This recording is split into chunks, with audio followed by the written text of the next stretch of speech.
Good morning, नमस्कार, आदाब, सत श्री अकाल दोस्तों। ये है आपका अपना प्रिय डॉक्टर आदि कश्यप मुंबई शाबाश आपके लिए लेकर आया आपका मनपसंद programme positive karma episode number 1903।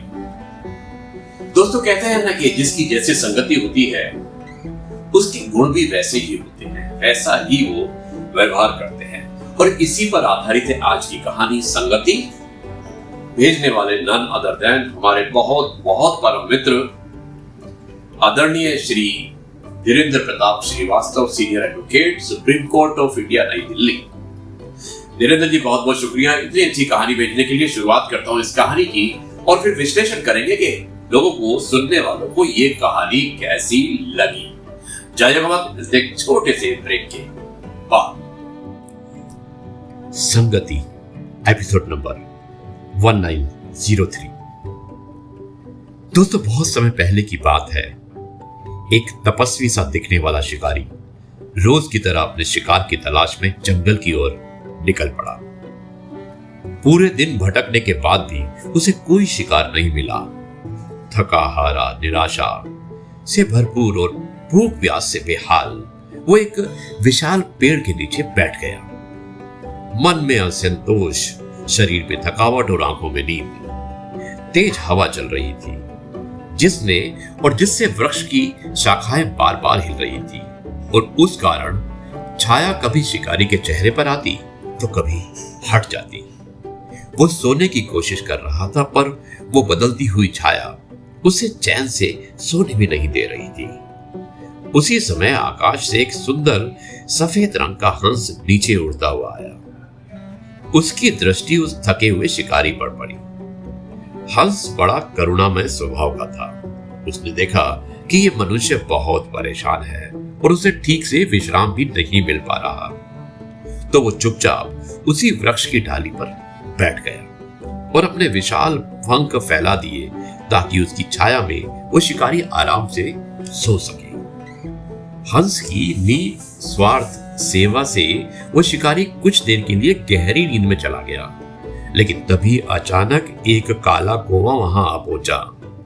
वो उसी डाल पर हंस के पास आकर बैठ गया। वो शरारती था। उसने इधर उधर देखा और फिर बिना किसी कारण के उस सोते हुए शिकारी के ऊपर मल त्याग दिया और फिर उड़कर चला गया। शिकारी की नींद टूटी। गुस्से में उसने इधर उधर देखा और उसकी नजर ऊपर बैठकर पंख फैलाए हुए हंस पर पड़ी। उसे ये डाउट हुआ कि ये पक्षी उसके ऊपर गंदगी करके बैठा है। गुस्से में उसने तुरंत अपना धनुष उठाया और बाण चलाकर हंस को घायल कर दिया। हंस नीचे गिरा, तड़पता रहा और अपने अंतिम क्षणों में उसने शिकारी से करुण स्वर में कहा, मैं तो आपकी सेवा कर रहा था, आपको छाया दे रहा था, आपने मुझे ही मार दिया। आखिर मेरा क्या दोष है? शिकारी क्षण भर के लिए चौंका और फिर दुखी होते हुए बोला, हे हंस, मैं जानता हूं कि तुम निर्दोष हो। तुम्हारी सोच, तुम्हारा स्वभाव, तुम्हारी सेवा भावना सब कुछ दिव्य था। तुम्हारा जन्म उच्च कुल में हुआ और तुम्हारे संस्कार भी श्रेष्ठ थे, लेकिन तुम्हारी एक भूल ने तुम्हें ये दुखद अंत दिया। तुमने गलत संगति की। शायद इसी कारण तुम मेरे शिकार का कारण बने। जब कौवा आकर तुम्हारे पास बैठा तभी तुम्हें उड़ जाना चाहिए था। उसकी संगति चाहे थोड़ी देर के लिए ही क्यों ना हो, तुम्हारी मृत्यु का कारण बन गई। दोस्तों संगति का प्रभाव हमारे जीवन पर गहरा होता है, चाहे आप कितने भी श्रेष्ठ क्यों ना हो। यदि आप गलत लोगों की संगति में हैं, तो उनका दोष और परिणाम भी आपको ही भुगतना पड़ेगा। जो मन, वचन और कर्म से परमहंस है, उन्हें कौओं की सभा से दूरी बनाकर रखनी चाहिए।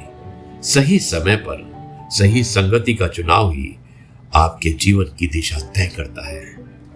पॉजिटिव कर्मा यही प्रस्तुत किया था मैंने आपको कि जिंदगी के उन अनदेखे पहलुओं पर एक गहरी दृष्टि थी हमारी। मुझे उम्मीद है कि इस कहानी के माध्यम से आपको ये पसंद आया होगा। जी हाँ दोस्तों, देखा आपने इस कहानी में कि एक शिकारी जो कि देखने में साधु लगता था, लेकिन था वो शिकारी।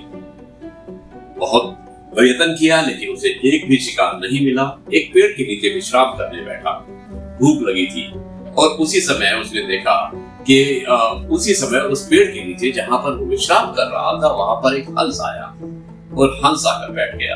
हंस ने देखा कि ये देखने में सज्जन पुरुष लगता है, इसे मैं हवा कर देता हूँ और इसको छाया दे देता हूँ। पेड़ के नीचे बैठकर छाया के लेने के लिए जब शिकारी को नींद आ गई और छाया मिलने के बाद में तभी क्या हुआ कि एक कौवा जो है उस पेड़ पर आकर बैठ गया।